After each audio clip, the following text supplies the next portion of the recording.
आज हम लोग किसी वेक्टर के दिक्कोजियाँ सीखेंगे।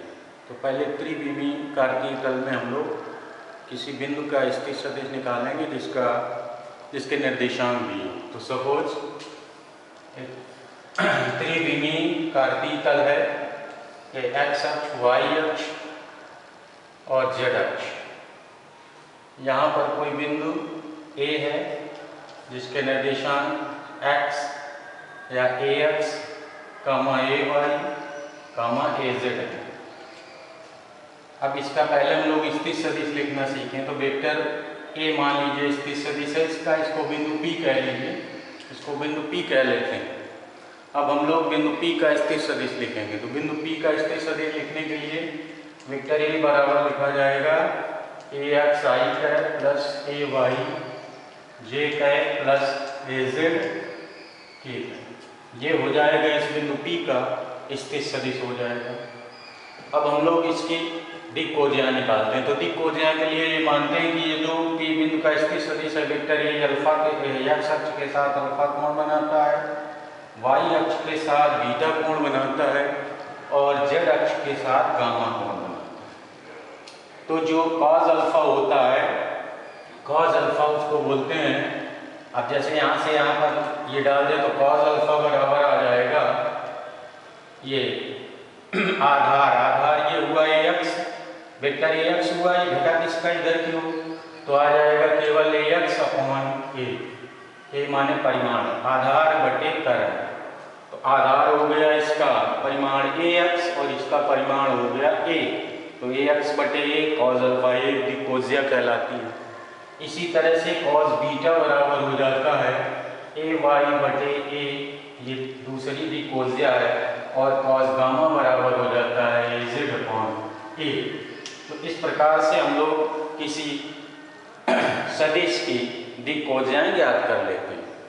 अब यहाँ पर a जो है वो वेक्टर a का परिमाण है। तो वेक्टर a का परिमाण जैसा कि हम पहले बता चुके हैं, वेक्टर a का परिमाण अगर निकालना है तो a बराबर हो जाएगा अंडर रूट इसका स्क्वायर प्लस इसका स्क्वायर प्लस इसका स्क्वायर, यानी ax square plus ay square plus az square.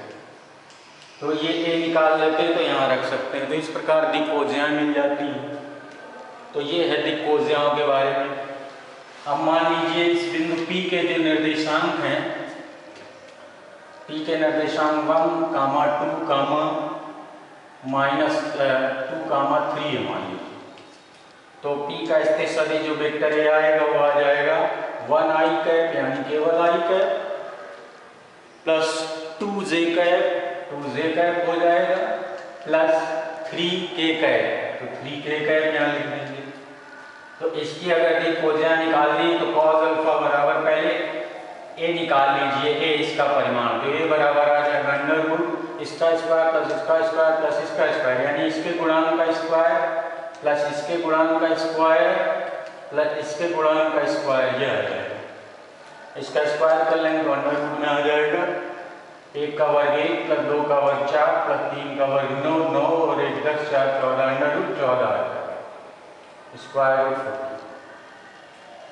अब हम लोग दिक्कोजिया निकालेंगे। तो दिक्कोजिया का अल्फा बराबर होता है इसका गुणांक, तो i का गुणांक यहाँ पर 1 है तो 1 अपॉन a यानी रूट 40। cos बीटा हो जाएगा 2 बटे रूट 40 और cos गामा जो लिखे हैं वो हो जाएगा k का गुणांक 3 बटे a माने रूट 40।